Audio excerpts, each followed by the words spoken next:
I'm super excited to have Rabbi Karen here with us today, courtesy of my friend Jamie, who's joined us here on Zoom. I'm going to let Rabbi Karen take it over, but super excited for us to get into this conversation. Rabbi Karen. Hi, everybody. By way of introduction, we're just going to jump in, and then I'll kind of take y'all from there. But I always begin and end a class or a ritual that I do with a little bit of a meditation, just to elevate our place of consciousness, where it is that we are thinking from and where it is that we are locating ourselves into a realm that's a little bit more sacred. And I do that by speaking a little bit in Hebrew and a little bit in English. And all you have to do is humor me for the moment and close your eyes, take a couple of deep breaths, and just kind of allow yourself to go into the places of this different way of being for a little while. So let's inhale through the nose and exhale through the nose a couple of times.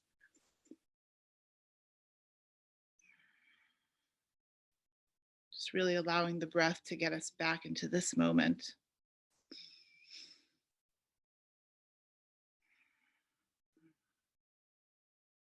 One more nice, deep, deep breath. And exhale. Just keep the eyes closed. Shema Yisrael Adonai Eloheinu Adonai Echad. Baruch Shem Kevod Malchuto Leolam Va'ed. We call upon the active presence and assistance of what we call in Hebrew Ol Elohim, the light of the divine. And we imagine and ask that this light penetrate and permeate all aspects of our being at this moment. And we imagine and project this divine light into our past and into any projections onto the future that were made by this past, so that all that we are, were, and will be is infused with divine light. We call upon the active presence and assistance of the archangels to protect us.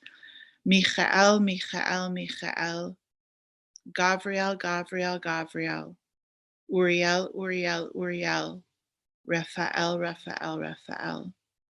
We call upon the archangel Raziel, Raziel, Raziel for alchemy and protection. Haniel, Haniel, Haniel for love and beauty. Tzadkiel, Tzadkiel, Tzadkiel for righteousness. Rachamiel, Rachamiel, Rachamiel for compassion. And all other archangels that can be of assistance and support to us individually and collectively at this time and on this day. We invoke the presence of the angelic realms, the seraphim, who are the burning ones, the ophanim, the twirling ones, the chayot HaKodesh, the sacred totem animals, and all other aspects of the angelic realms that can support us and our work towards evolution and consciousness. We ask to be connected with source guidance, pure and perfect, from the consciousness of the Christ and beyond. And we ask that only accurate information flow through us, by us, and to one another through this time spent together and the conversations we are to have with one another. We connect with our ancestors and humbly ask that we recognize ourselves as the realization of the most empowered and vital part of all who came before us, and the realization of their lives through our very being and our breath. We invoke the presence of the Ascended Masters, and we ask that any downloads that are appropriate to our time spent together be accurate and powerful. And from within this realm, we imagine and invoke a violet fire. And we ask that this violet flame please do the work of consuming and transmuting any negative karma that may be interfering with our capacity to flow divine love. Completely and totally, we imagine that this violet fire do the work of consuming this karma, returning us to a state of purity and perfection and the realization of our own divinity. We ask for any other support from the divine as we do this work together, and we offer such great thanks in advance for all that has already been done. So be it, so it is done. Amen. Great. You can open your eyes when you're ready. And the other thing that I ask that we all do is find a word of intention, just a personal word of intention for how we want to feel at the end of this conversation, at the end of this experience of being together. Just kind of keep that for yourself. Obviously, you can share that in the chat, because whatever we individually, I'm sure Michael can speak to this probably better than anyone can, whatever it is that we individually intend from our highest space, almost always, I'm going to say always, actually has a resonance and an impact with the group or the collective that we are participating in. So the higher we intend and the more consciously we do that for ourselves, the more we actually manifest that thing for everybody that we're connected with. Thank you so much. You're welcome. Oh, that was wonderful. I see some answers in the chat. Vulnerability, sight, clarity. It's really good. Healed, it's another good one. Justin, yes, it's beautiful. Divine, divinity, grace, energized, worthy, ready. Saying all these out for everyone. Serenity. Yes, everyone. Thank you so much, Rabbi Karen. I think with that, you can just tell us a bit about who you are, where you're from, and how did your journey into spirituality begin? Oh, that's a big question. Big. Okay, well, let's see who I am. Who I am is an ordained female liberal rabbi, right? So already, I mean, I'm a lot of other things too. I'm also a mommy and a lot of other things, but for the sake of this conversation, let's be with that.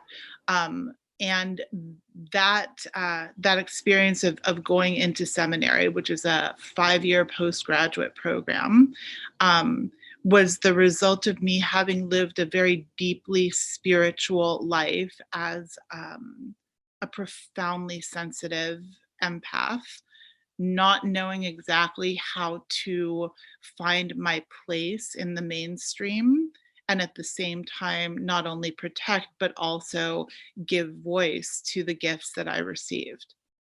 And my feeling was that there were lots of ways that I could kind of live on the periphery and do my spiritual work and function through the gifts that I was being given by kind of staying outside of the mainstream conversation. And instead, what I really needed and wanted to do was find a way in so that I could help people step a little bit out, if that makes any sense.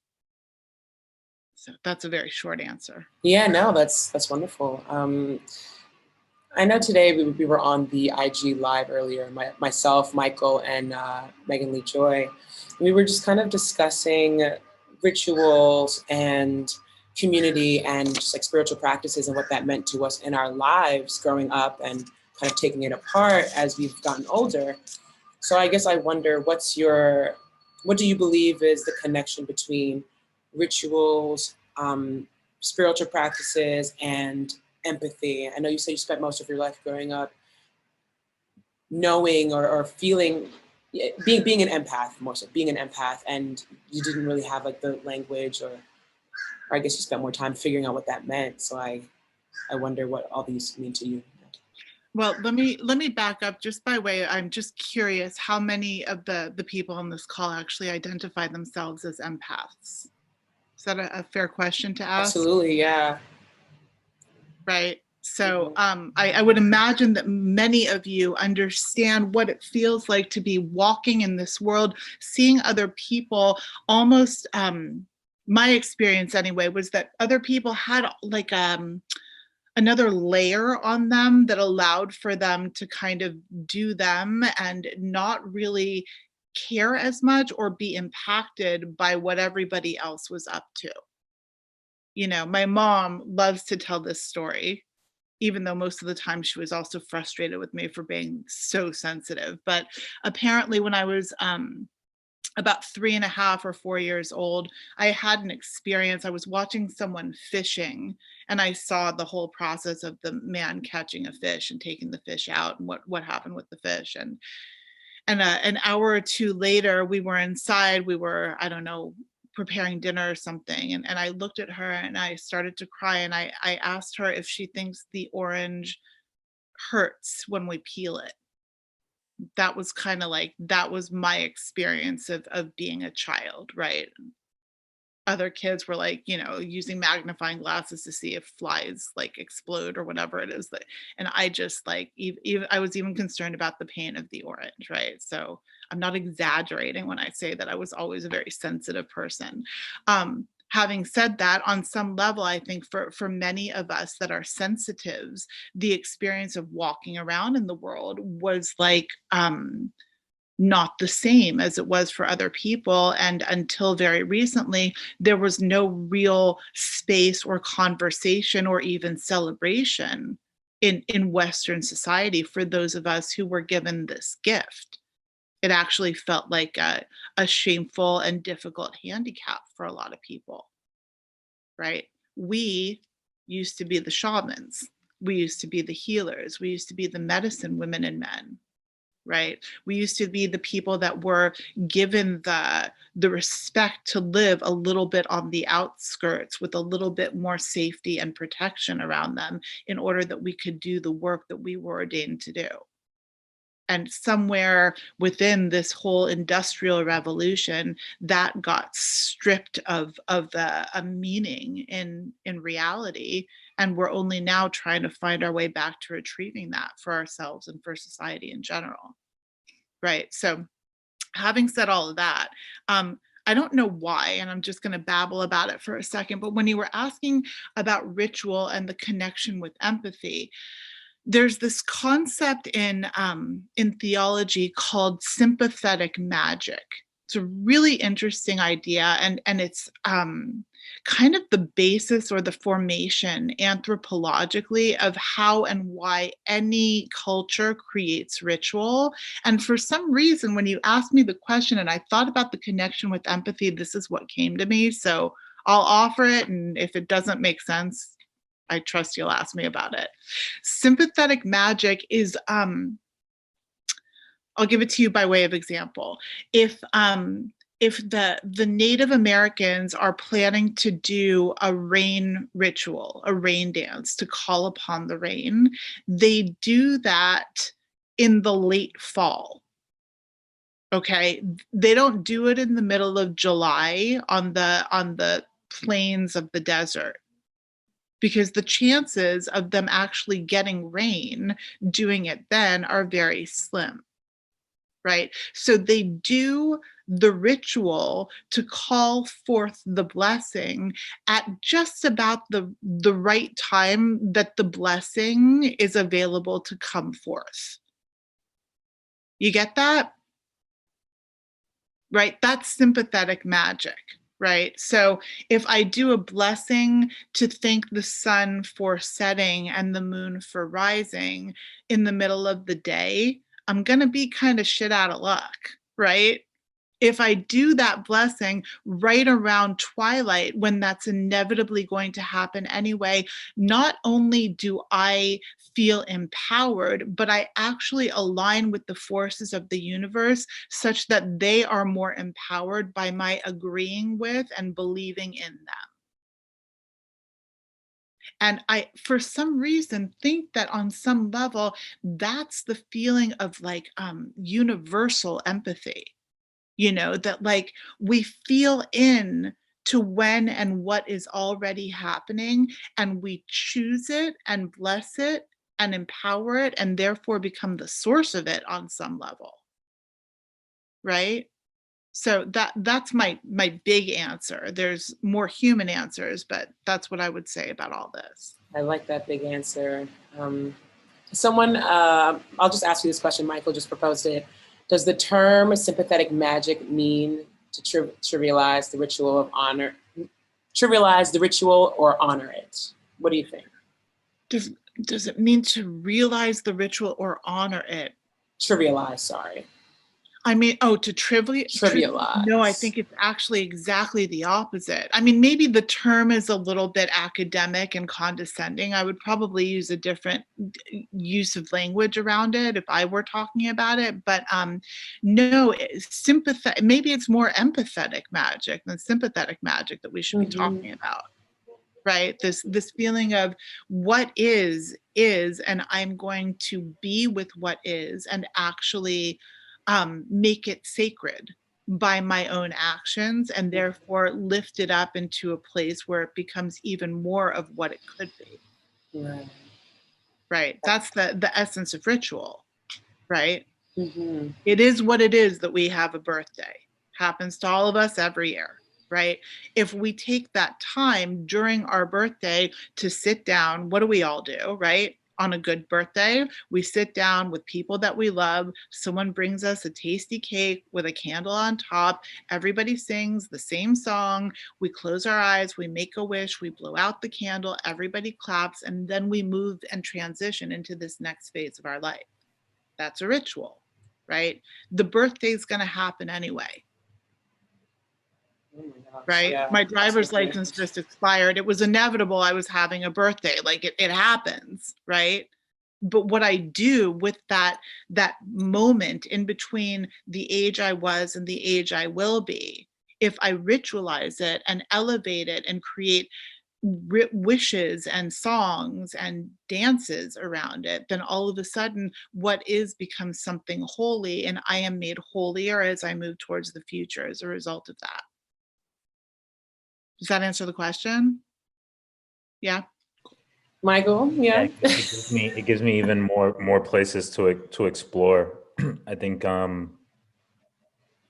we can very easily just take moments like that aren't promised for granted, and on the flip side, we can make a ritual out of it. We can literally honor it.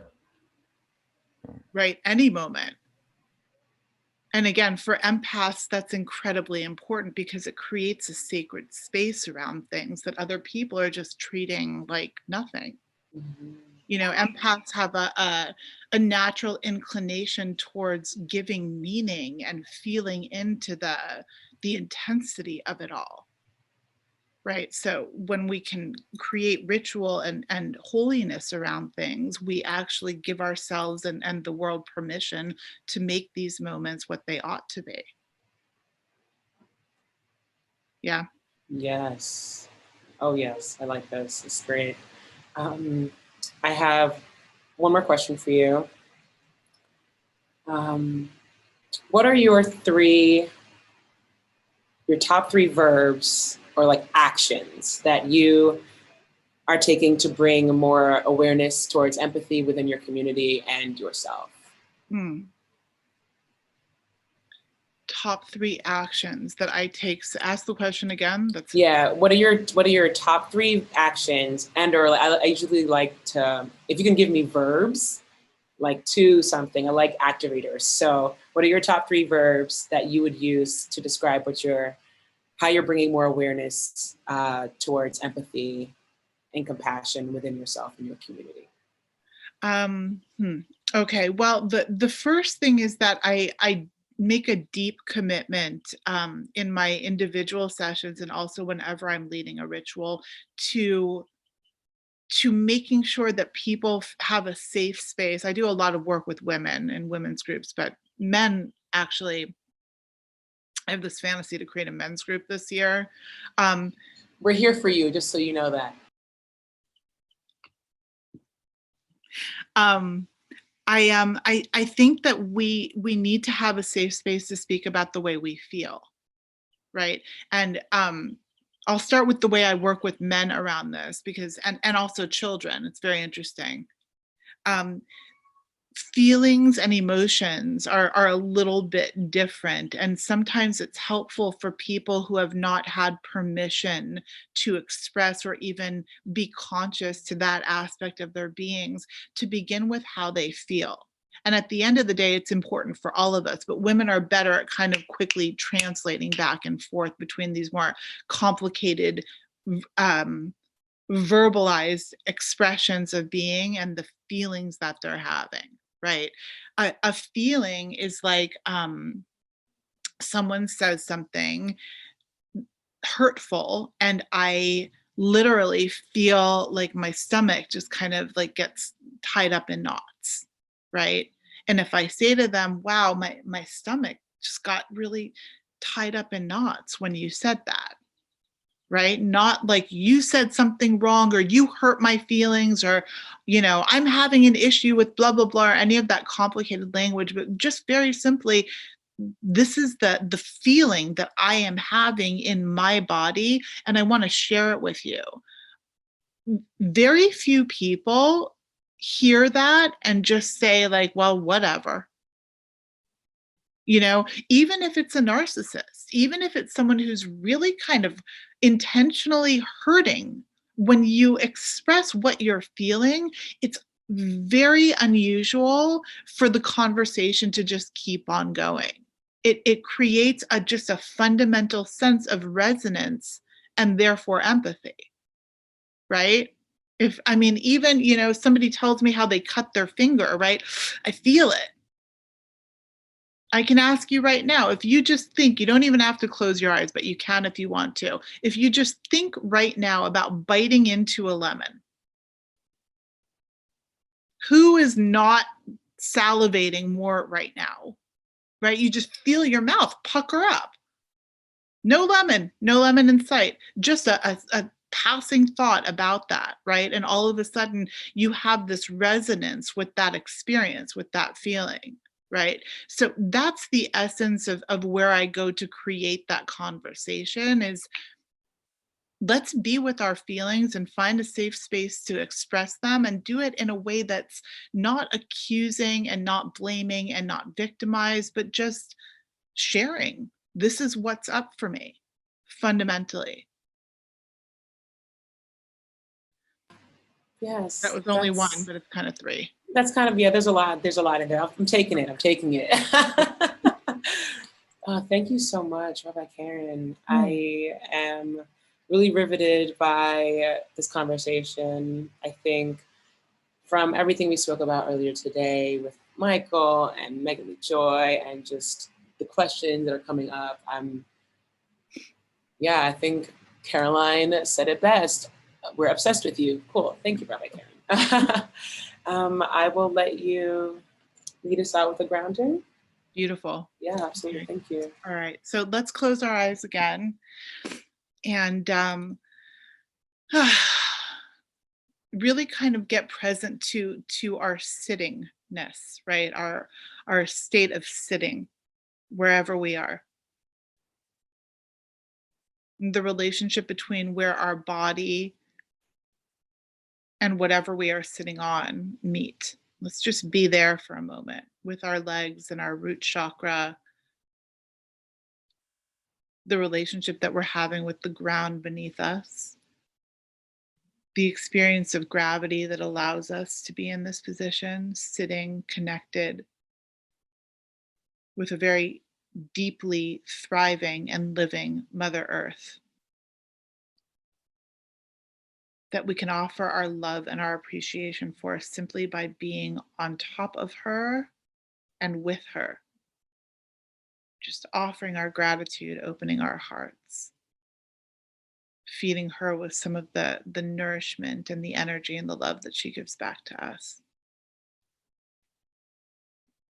And we're very quickly just going to take an active tour of the energy centers in the middle of our body by color.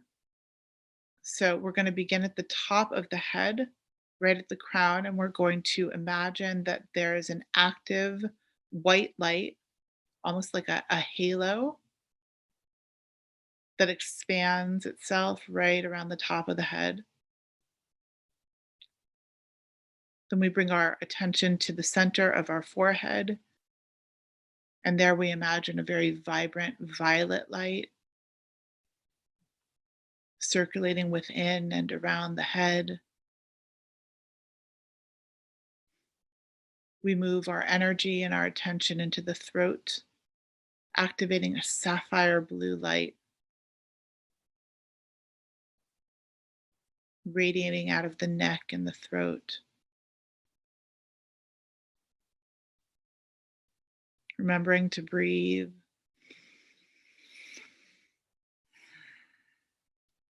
We drop our energy down into the heart, the center of the chest, where an emerald green light begins to flow very powerfully in the front and the back of our chest. All around us, we can imagine and visualize a very powerful, expansive green light.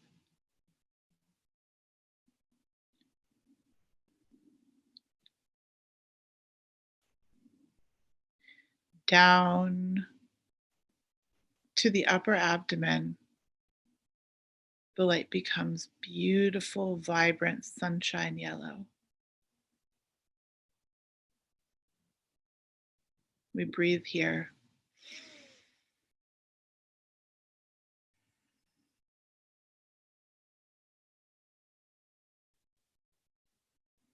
As we move into the abdomen, the lower abdomen, a very golden orange light begins to warm and activate and circulate and secure us on the planet.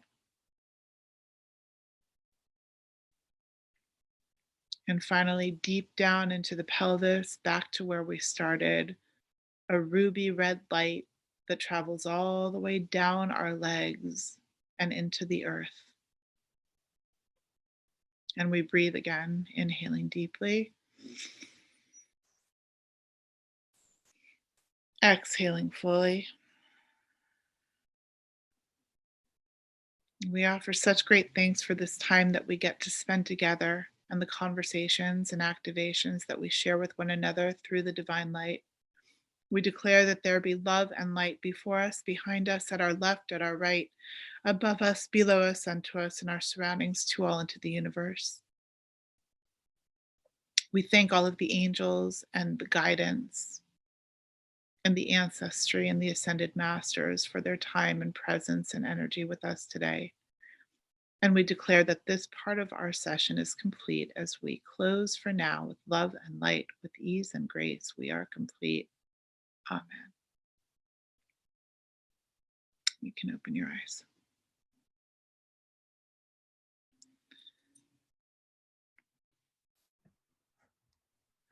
Thank you, Rabbi Karen. Thank you for having me. Oof.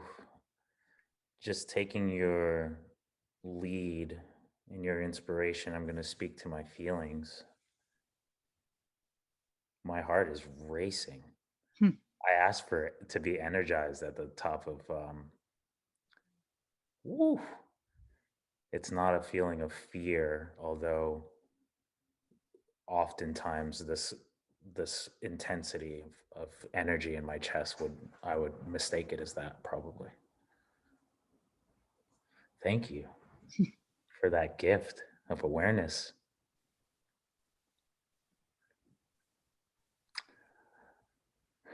All right, so with this, we're going to bring this intention of awareness, understanding the power that exists in and through us, and bring that into the conversation,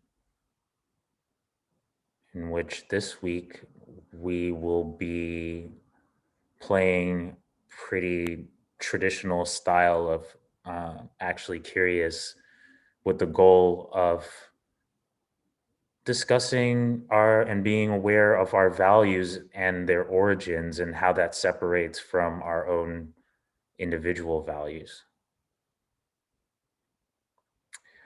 And a bit of a sneak peek at the end of the session today, we're going to be unveiling a new tool we've created to help you connect to your own individual values. So the game this week, as I mentioned, we'll be using the Actually Curious Curiosity Edition. In each round, we will need 3 volunteers to help us get going, get the conversation going. But I'm going to encourage everyone to really use hearing the question as a moment to check in with your emotional experience, what's happening for you in your body, where your mind goes to, and to share in the chat what comes up for you as well. So we'll have 3 volunteers who will, the first volunteer will select the question for me, which is a new rule, just being present today. I decided to just go ahead and change up the rules a little bit. So first volunteer, Luna, will select the question for us. And we'll start off at blue, and then we'll vote on whether we stay in blue or we go up to green. All right, so we got Luna, which is a veteran to the community, Adderall, another vet, and Win to start us off. And then we've got Elaine for round 2. All right. So Luna, basically I'm going to scan my finger across the deck and you'll stop me at the one you want us to start with. Let me know when to start. Okay, start. Stop. Number 3. Yeah. Number 3. I guess I could have just asked that. All right. So leading us off with the question, what were the holidays like for you growing up? And everyone else, you can share in the chat.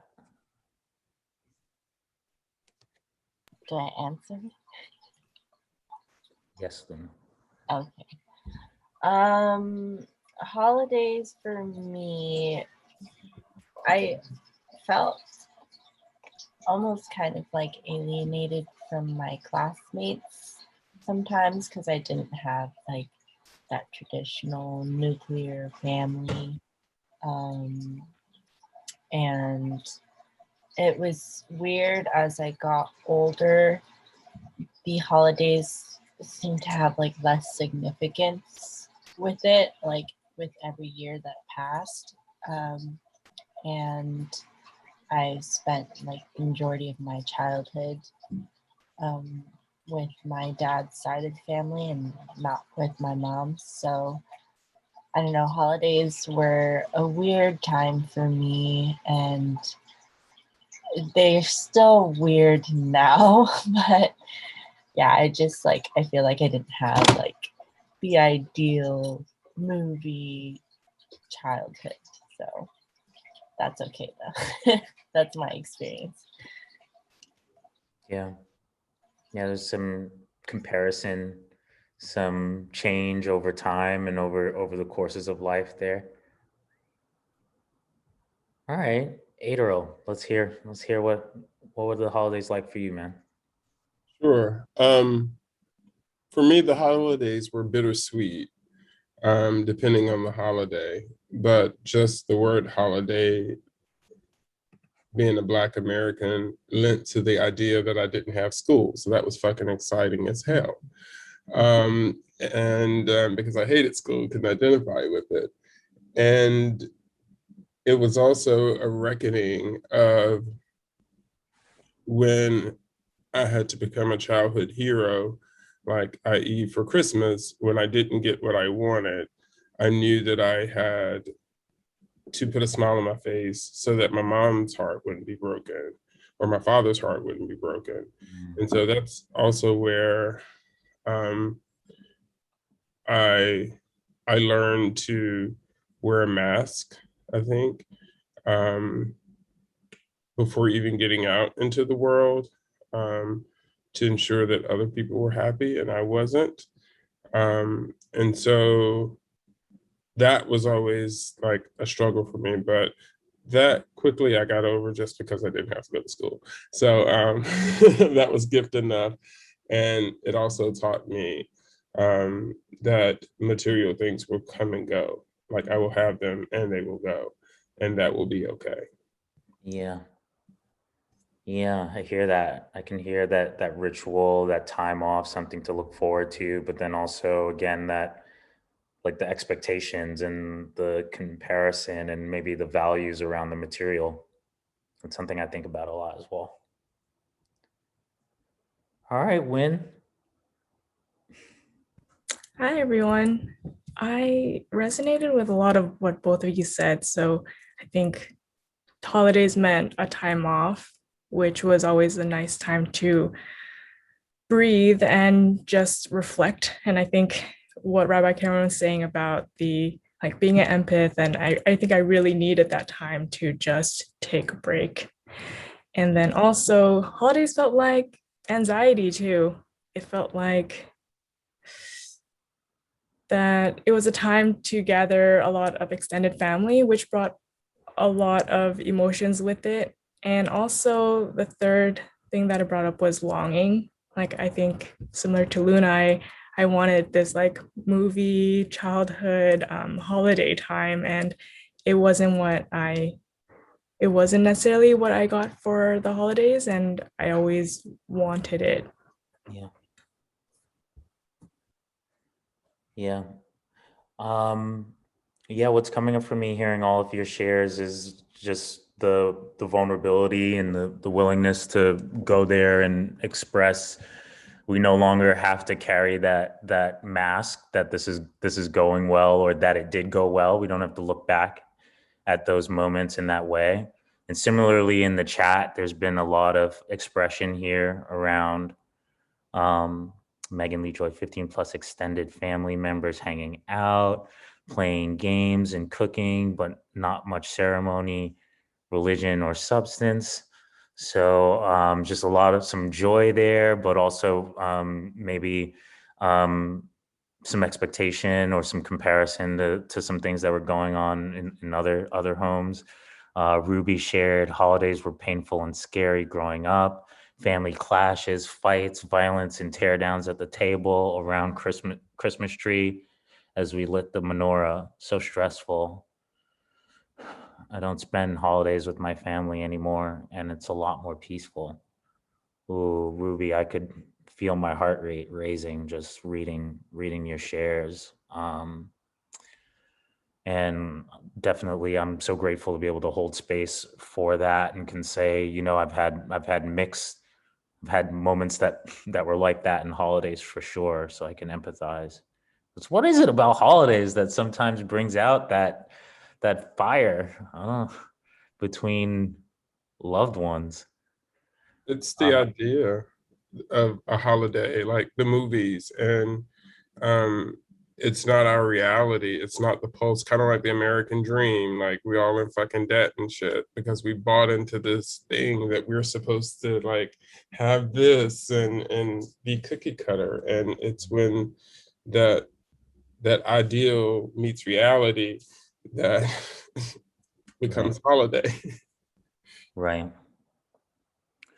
Well, thank you, you three, for volunteering and leading us off. Actually, I want to ask you all, since you were brave enough to lead us off, to make the choice whether we go up to green or we stay in blue. All right, so we're going up to green. So while we get 3 new volunteers, I just want to share that part of our choice, we have the choice here to look back at those memories, look back at how those realities, those conditions were created, and we can make choices for how we want to view these moments or view these ritual moments. We still get the time off. We still get the time off, right? that remained the same, but we can change what it means to us. And that's all we want to do is spark the questions and spark the awareness to go ahead and the safe space to explore that. All right, so we got 2 volunteers. I love how the producer just pulled them up, because I always forget who raised their hands, and then now we've got 3. Look at that. All right, I'm going to give many blessings right now to just, the familiarity and the family that's forming and people already knowing the rules, so I don't have to explain them over and over. All right, so but who was first? That was Elaine, right? Where are you calling in from today? I'm back in LA today. Amazing. Okay, awesome. All right, so will you pick the card for us? Let me know. Go ahead. Or you can just tell me 1, 2, or 3. 1, 2, 2. or 3. 2. 2. Another 2. Okay. All right, this is going to be a bit of a challenging one, but let's see where it takes us. Share 1 positive characteristic about each person in this group. And I guess for y'all in who aren't on chat, just take an opportunity to love on the people who volunteered. How about that? Okay. Share one positive characteristic about each person, everyone that's on the chat today, or No, just in this just like the four of spotlight us. group. Let's do that. Okay, perfect. I want to say, Ruby, thank you for, I think it was you that shared, right, about your family and the conflict. I resonated so hard with that because I want to share, I want to just really celebrate your, brave comment of sharing those intimate things, right? Because I think when you said those things, I felt shame because I know I went through those things as well at home. So, I celebrate that. So thank you for being so brave. I think that really allowed me to feel that as well. Let's see. Michael, I had this like flashback, I think, once you came on camera after the rabbi, because you're wearing Bambi on your shirt. And it's one of the few movies that I've seen with my mom several times, and every single time we bawl, right? Okay, and now you just went down to Thumper. And so the first thing that I thought about was my mom always kept saying, I'm Thumper. And so I celebrate that. I think to a certain extent, I always see this in you where you are able to also bring out, that inner child and just freely let it out. And that's a lot of what you do on a lot of the different Zooms that we've never seen each other in person, but the Zooms that we've been together. And then I have Justin. Justin, I've never met you before, but I just want to say thank you for coming here on a Sunday and being part of this group. I think all of us making that extra step to be here is so powerful, and it really is helpful to see how many people. I think every time I see this group and I'm like, oh my God, there's a lot of people here, and it makes me so happy and it brings so much joy to myself. So I'm glad I made the effort to come today. Woo, you crushed that. Oh man, I feel so warm and energized inside. Thank you. All right, who's up? I'll go last. I'll go. Who am I doing this for? Just everybody? Everyone here. You're just gonna, it's a little love fest. All right. I'm going to speed through because there's a lot of people. Michael, No, just the four of us. Oh, just the four of us? Oh, yeah. Beautiful. Okay. Wait, Michael. I love that you were going to go through everyone, though. I was going to do everyone. I was prepared. I know you were. I was ready. All right, Michael, you create such a beautiful, safe space, and I am truly honored to be a part of it. Every time that I log into these, I am happy to get to experience this. I'm truly, truly blessed.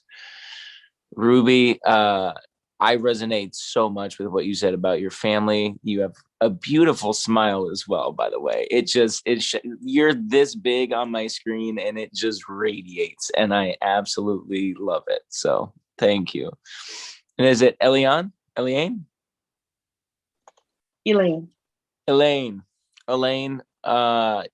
You talking about watching childhood Disney movies with your mom it's a reminder of how much we all have in common. Like, I just remember going to see Lion King in theaters with my mom when I was, 6 years old, and how much we get to share memories and how similar we all are, and how similar all of our experiences truly are. Even though we think we're so different, we're not. It's I feel truly connected to you. And again, I don't even know you, but just the fact that you're here and you're sharing and you're like, hey, here's my heart. I'm like, oh, I love your heart. Here's my heart. It's nice. It's warm. So thank you.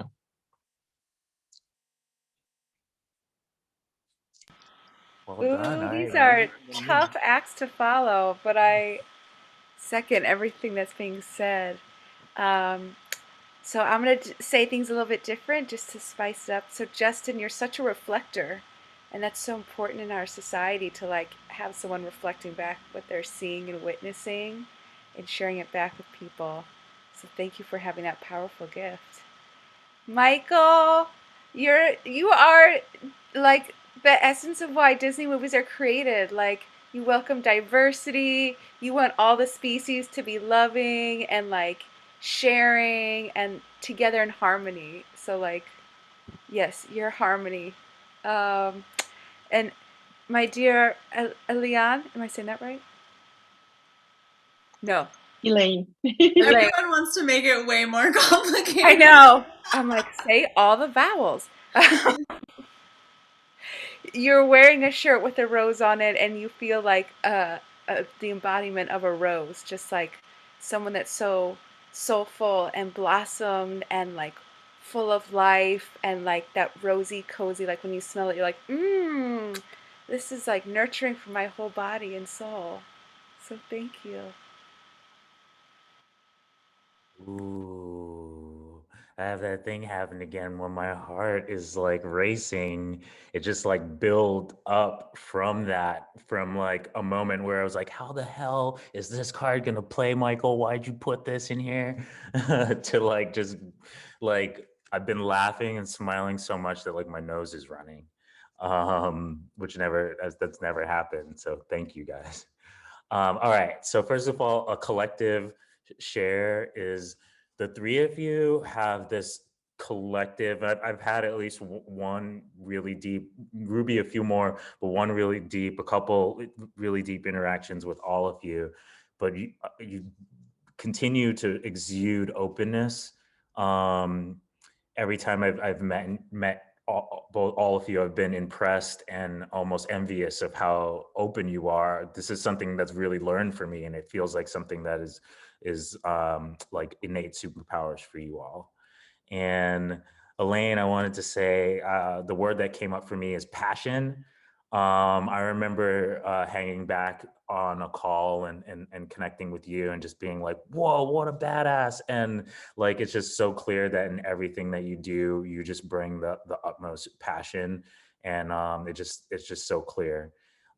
Justin, I'm gonna say, I'm like in between words. I guess I almost have like a color, maybe like that kind of, violet, like a little bit darker than this, like a little bit lighter than what Elaine has. But the word right now, I guess I want to give like just like joy and curiosity, somewhere in between joy and curiosity. I've just seen you like jump into situations and like just be really graceful and like and just look like you're having fun, and exude that confidence out into the group. And Ruby, I want to say the word that jumped out for me was raw. It's like raw and real.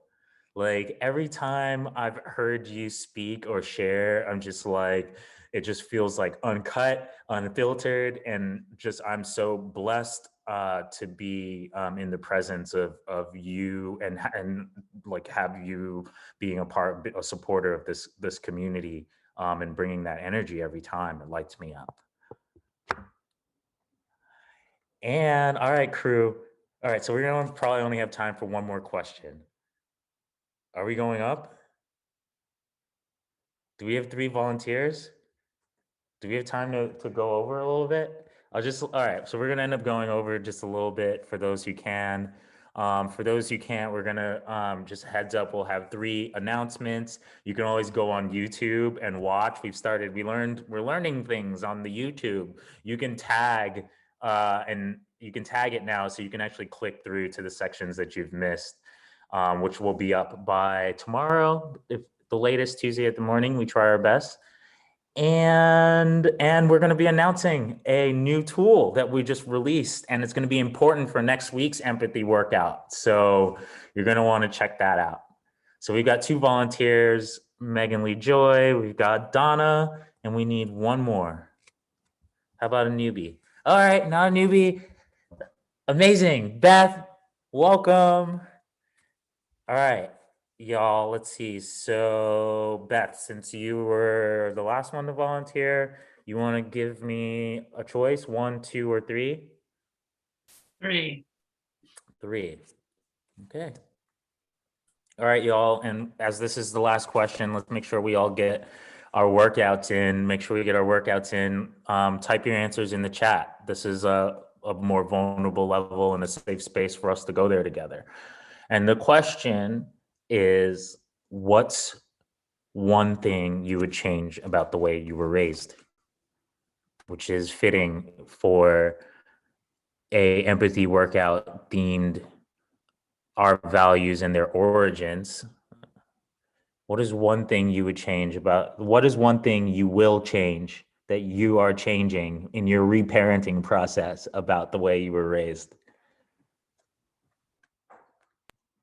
I'm gonna jump in because an answer came to me and then I just judged myself for it. Ooh. What?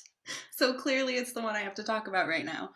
So the thing that came to me immediately, because it's the thing I've had to work through the most as an adult, is the fact that I was given everything growing up. And then my judgment was, why the fuck would you want to harp on, like, make negative that your parents, like, gave you everything you could have ever hoped or asked for, minus, like, 2 Christmas presents. Right? They're there in my mind. But it's true because I had no value of money.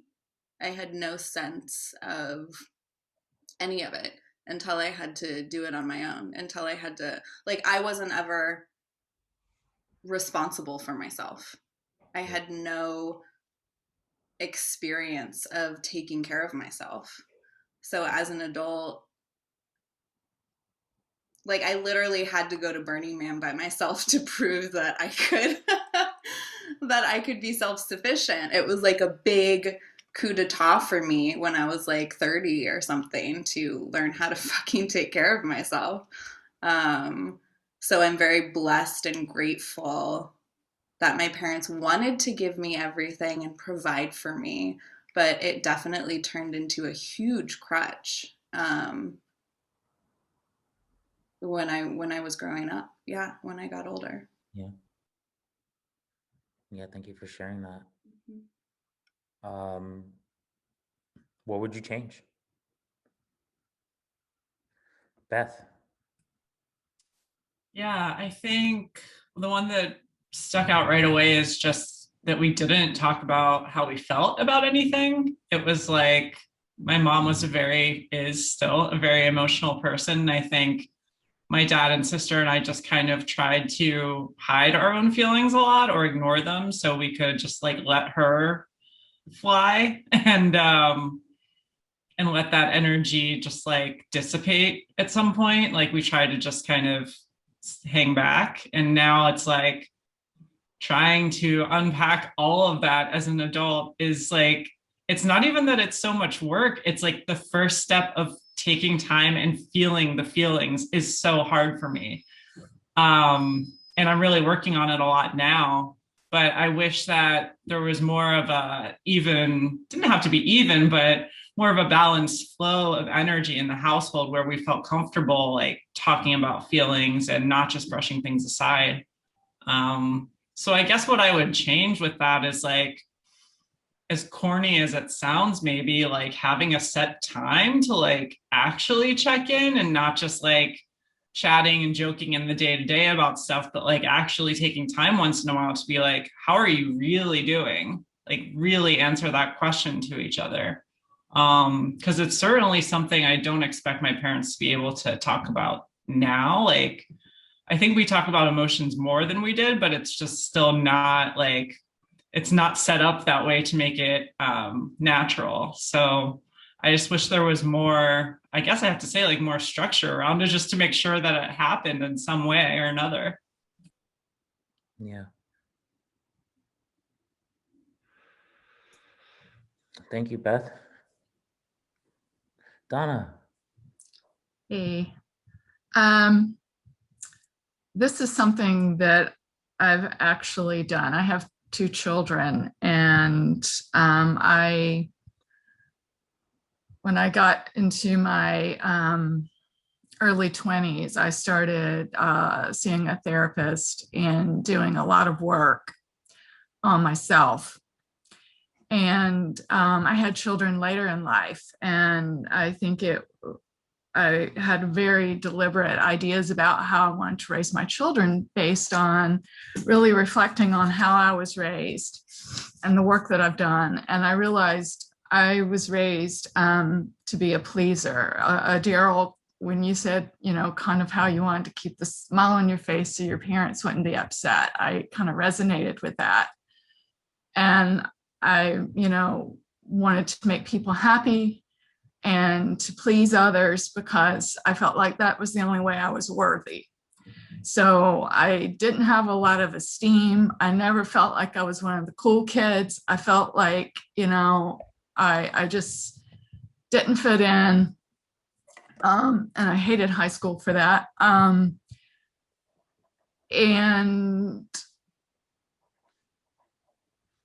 didn't have a lot. I still don't. Still working on a lot of trying to love myself.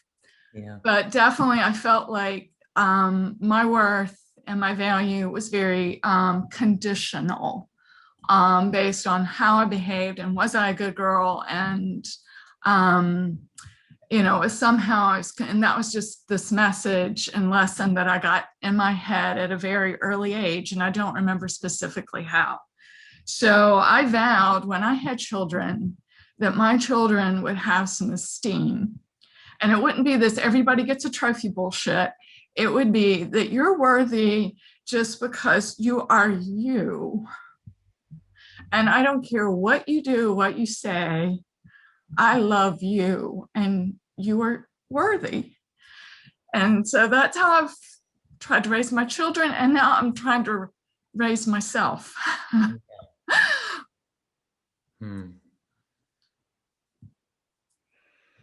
Thank you, Donna, so much for sharing that, because when we were picking that word at the beginning, my word was worthy. So thank you so much for sharing that. I feel so worthy. Thank you, Donna, as well. It went with your message, went with the passage that I heard from T.D. Jakes this morning, that like Jesus died for us, like for our sins, so that we know that like we are his, and no matter what, that's my faith that I was reared on. But it's our own shame in our own mind. But if we just focus on the love, we can conquer all. And I send you a great big hug warmly, and you're on the right path. I'm excited for you.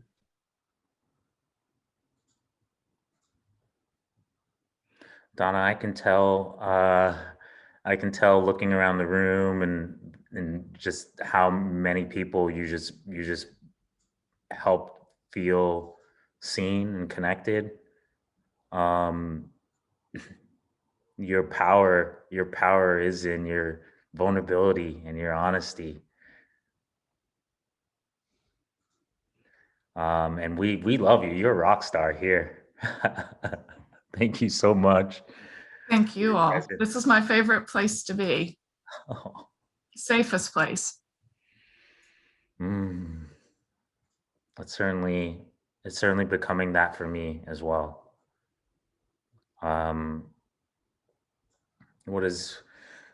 Sorry, I'm so lost in all the shares. So I'll close out. What is one thing I would change about the way I was raised? I love that. I love, I wish that resonates with me, what you shared, Donna, as well. And it's still something that I'm kind of battling with my parents at times, and with myself, really, with myself.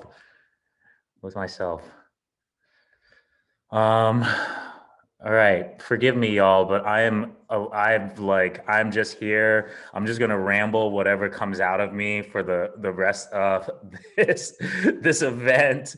I've lost all control. Luckily, there are just a couple things that I have here to share with you all, to close us out, and then I'm just gonna go be present with this moment and just like let this all sink in. Um, but it feels weird even sharing these announcements at this point, but the show goes on. We had this really beautiful moment this week, a moment that basically says that this empathy movement of ours, because I share it with you all, is catching on within youth culture. A very prominent publication called Hype Bay gave us a profile. It's been the most hyped thing on their site all weekend long. And they talked about our whole ecosystem, not just the card game, but also the workshops that we do for organizations. And it was just like, a really huge moment, and it wouldn't happen without you all. Next week, we're going to explore a group values exercise. And I'm still working on what exactly that is. I want us all to almost articulate what the empathy workouts community values are. But to get us warmed up in the practice of it, we have one last announcement here. I want you guys to hopefully take advantage of the opportunity to practice your assessing your own values through valuesexercise.com, which I'm just teasing, but you'll see it one more time. And then finally, in 2 weeks, we'll be joined by 18 Coffees to explore how we can apply empathy to drive change in our communities. So this movement is just growing incrementally.